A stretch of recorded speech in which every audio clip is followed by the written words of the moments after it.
नमस्कार। आज हम केमिकल काइनेटिक्स में फर्स्ट ऑर्डर रिएक्शन के ऊपर बात करेंगे। देखिए, फर्स्ट ऑर्डर रिएक्शन के ऊपर मैक्सिमम क्वेश्चंस कॉम्पिटिटिव एग्जाम्स में पूछे जाते हैं।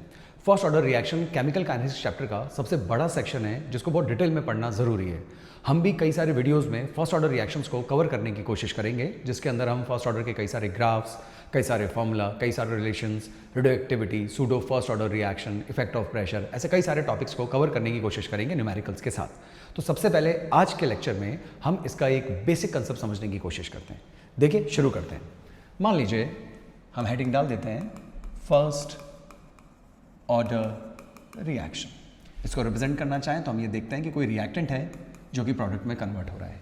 इसके लिए अगर रेट लॉ लिखनी पड़े तो rate is equals to K concentration of the reactant raise to power 1। Why raise to power 1? क्योंकि ये फर्स्ट ऑर्डर रिएक्शन है। तो रेट लॉ हम जानते हैं, प्रीवियस वीडियोस में देख चुके हैं। तो rate is directly proportional to the concentration of the reactant raise to power 1। Why? यहाँ 1 है, इस वजह से नहीं, फर्स्ट ऑर्डर रिएक्शन आप पढ़ रहे हैं, दैट्स वाई हमने इसको ऑर्डर ऑफ रिएक्शन मानते हुए 1 रख दिया। डन। अब इसके लिए हम एक ग्राफ प्लॉट करते हैं। उस ग्राफ को देखिए आप। ग्राफ को कैसे जस्टिफाई करेंगे यहाँ पे ध्यान दीजिए। अगर मैं इसके साथ +0 भी लिखूँ तो कोई इशू नहीं है। कंपैरिजन करें तो y equals to mx plus c। अब स्ट्रेट लाइन इक्वेशन में देखिए तो y एक्सिस पर आपको क्या नजर आ रही है, तो आप लिख सकते हैं रेट। x एक्सिस जो कि वेरिएबल है वो है concentration of the reactant, right. Slope बढ़ता हुआ है और इंटरसेप्ट जो है वो 0 है, तो लाइन यहाँ से स्टार्ट होगी। यानी कुल मिलाकर पहला ग्राफ फर्स्ट ऑर्डर काइनेटिक्स का आपको देखने को मिल रहा है। उसके अंदर concentration of the reactant, R is reactant, concentration of the reactant. अगर कंसंट्रेशन ऑफ द रिएक्टेंट 0 है तो रेट भी 0 है। अगर कंसंट्रेशन ऑफ द रिएक्टेंट बढ़ेगी तो रेट भी बढ़ेगी। आप उल्टा भी कर सकते हैं कि रिएक्टेंट की कंसंट्रेशन अगर कम होगी तो रेट भी स्लो होती जाएगी। तो सबसे पहले तो आप इस ग्राफ को और इस इक्वेशन को देख लीजिए। इसी बात को और बेटर समझाने के लिए मैं एक केस और भी लेता हूँ। तो इसे हम केस ए में रखते हैं, केस बी एक और समझने की कोशिश करते हैं, दोनों को रिलेट करेंगे। देखिए, मान लीजिए आपके पास रिएक्टेंट 100% है शुरुआत में, ये सब परसेंटेज में। उसके बाद कुछ समय बाद रिएक्टेंट खत्म होते होते 50% रह गया। कुछ समय बाद 50 का 25% रह गया। कुछ समय बाद 25 का हाफ 12.5% रह गया, एंड सो ऑन। ऐसी रिएक्शन जारी है, राइट। मान लीजिए 100 से 50% आने में 10 मिनट्स लगे, 50 से 25 आने में भी 10 मिनट्स लगे, 25 से 12.5 आने में भी 10 मिनट्स लगे। यही फर्स्ट ऑर्डर काइनेटिक्स का रिप्रेजेंटेशन है। जीरो ऑर्डर के लिए हम अलग लिखेंगे, सेकंड के लिए अलग लिखेंगे। मैं तीनों को भी आने वाले वीडियोस में कवर करूंगा, पर अभी आप फर्स्ट ऑर्डर का पैटर्न देखिए। तो फर्स्ट ऑर्डर का पैटर्न ये है कि 100 का 50 होने में, 50 का 25 होने में, 25 का 12 होने में सब में 10-10 मिनट लगते हैं। सबसे पहले इस चीज़ पर ध्यान दें। अब इससे अपन कनेक्ट करते हैं चीज़ों को। देखिए, सबसे पहले अगर मैं फर्स्ट वाले फॉर्मेट में रेट निकालने की कोशिश करूँ, रेट, तो चेंज इन कंसंट्रेशन लगभग 50 की है और चेंज इन टाइम 10 मिनट्स। तो आंसर इज 5। सेकेंड वाले के लिए अगर हम रेट निकालने की कोशिश करें तो रेट चेंज कितने का है, 25 का, लेकिन टाइम का चेंज डिवाइडेड बाय 10, तो ये तो कट गया, 5 आ गया। यहाँ पे अगर आप देखेंगे तो आंसर इज 2.5। अब 2.5 पे गौर कीजिए, यहाँ पे 5 पे गौर कीजिए। और आगे वाले सेट की बात करते हैं तो फिर रेट निकालने की बात करते हैं। सेकेंड सेट ले लेते हैं, ये वाला 12.5 चेंज आ जाएगा, change in concentration, change in time this, तो आंसर विल बी 1.25। ठीक है ना। ये रेट आ रही है। रेट मतलब m पर मिनट कह सकते हैं, मोलैरिटी पर मिनट, m पर मिनट। ये भी m पर मिनट और ये भी m पर मिनट।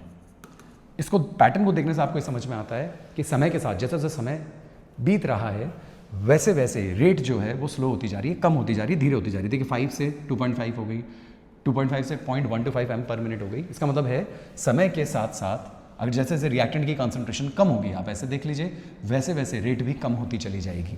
और बिल्कुल एक पैटर्न आपको नजर आ रहा है जो पैटर्न बिल्कुल स्ट्रेट लाइन इक्वेशन को जस्टिफाई करता है। तो आप इस तरीके से भी इस बात को कनेक्ट कर सकते हैं कि किस तरीके से हम ये बात कह सकते हैं कि समय के साथ रेट बढ़ती है फर्स्ट ऑर्डर काइनेटिक्स में और समय बीतने के साथ साथ रेट कम भी होती जाती है। इस बात को हम एक और ग्राफ से समझ लेते हैं। ग्राफ देख लीजिए, यहाँ पे ग्राफ। इस बार हम कंसंट्रेशन और टाइम के बीच में ग्राफ प्लॉट करने की कोशिश करेंगे। Concentration of reactant, right. तो कंसंट्रेशन ऑफ रिएक्टेंट और टाइम के साथ अगर हम ग्राफ प्लॉट करने की कोशिश करें तो आप ग्राफ को गौर से देखिएगा और बताइएगा कि ये ग्राफ जस्टिफाइड है या नहीं है। इस तरीके से मैंने ग्राफ को प्लॉट किया। अब इस आप ग्राफ को देखकर समझें कि बात कनेक्ट हो रही है या नहीं हो रही है। मैं इस ग्राफ के थ्रू आपको बताना चाह रहा हूँ कि जैसे जैसे समय बीतेगा वैसे वैसे कंसंट्रेशन ऑफ द रिएक्टेंट कम होगी, बात में कोई गड़बड़ नहीं है, लेकिन ग्राफ स्ट्रेट लाइन होकर कुछ इस टाइप का है। ये कर्व क्यों आया उसके पीछे भी एक लॉजिक है।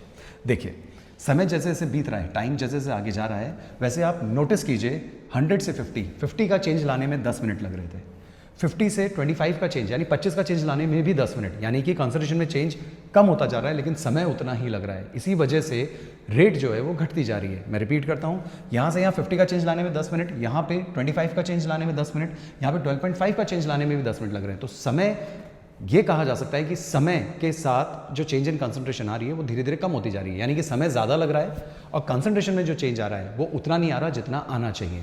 इस ग्राफ से अगर हम इस समझने की कोशिश करें, स्टार्टिंग में 100 का 50 वो तो तेज़ी से हो रहा है, लेकिन उसके आगे देखिए ग्राफ जो एक्सेस है, एक्स एक्सेस उसके पैरेलल आने की कोशिश कर रहा है। कारण क्योंकि यहाँ पे चेंज, आप इसको यहाँ पे देख सकते हैं, अगर मैं एक पॉइंट ये लूँ और एक पॉइंट ये लें, मतलब कि ऐसे ले लीजिए, ये T1 कह दीजिए, ये T2 कह दीजिए, तो अगर आप गौर से देखें तो टाइम में चेंज थोड़ा है, मतलब टाइम में चेंज ज़्यादा है और कंसंट्रेशन में जो चेंज आ रहा है वो थोड़ा कम आ रहा है।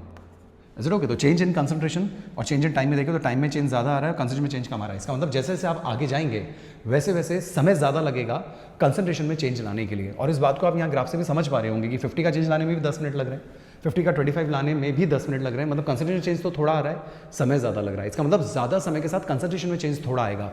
इस टाइप के ग्राफ को आप इसी तरीके से बता सकते हैं, जिसके अंदर आप और नीचे जाकर मेजर करने की कोशिश करेंगे तो आप पाएंगे कि कंसंट्रेशन में जो चेंज है वो और कम हो गया है, लेकिन टाइम में जो चेंज है वो बढ़ता चला जा रहा है।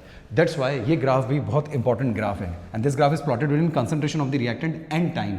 याद रहिए, एग्जाम में कंफ्यूजन हो जाता है, जबकि ऊपर वाला जो ग्राफ है that is plotted between concentration of the reactant and rate. Rate बिल्कुल एक लीनियर लाइन मिल रही है, स्ट्रेट लाइन मिल रही है, जबकि कंसंट्रेशन के साथ जो टाइम का ग्राफ है उसके अंदर आपको स्ट्रेट लाइन नहीं मिलती। आई होप आपको ये बात समझ में आई होगी। ये फर्स्ट ऑर्डर काइनेटिक्स का सिर्फ इंट्रोडक्शन है, हम इसको बहुत डिटेल में नेक्स्ट वीडियो में देखेंगे। उम्मीद करता हूँ बात समझ में आई होगी। धन्यवाद।